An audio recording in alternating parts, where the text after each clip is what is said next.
रविवार मटन खाइबा इच्छा हबारु आमे बाहरलु मटन आनिया पाई।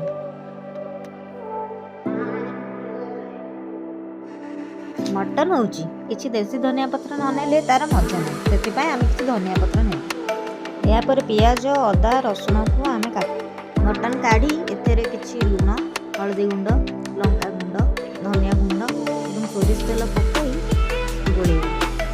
या पर कुकर बसाई एथेरे किछि सोरिष तेल नबा, या पर तेजपत्र गरम मसला गुंड पियाज पकेकी ताको फ्राए करबा। व्यस्तता भितर मु अदा रसुण पेस्ट और टमाटो पकेबा को देखिया भूली जाइतिली। या पर मसला कषि हो गला पर मटन पकेकी या को कषिबा। या पर लंका गुंड हळदी गुंड किछि खरगपुर मसला और लूण देके गोळेबा। या पर अल्प पानी देई तापर आलू दबा और गोटे गोटा रसुण एवं किछि मीट मसला देई याको कवर कर। 4टा व्हिसिल मारि सारा परे आमे प्रेशर कुकर खोलिबा। किछि धनिया पत्र और गरम मसला गुंड देई याको सर्व करिबा।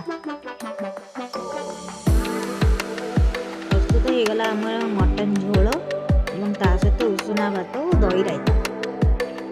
आम रेसिपी जदि भल लगता है तो या पर नेक्स्ट रेसिपी देखिया पाई हमको सब्सक्राइब करो।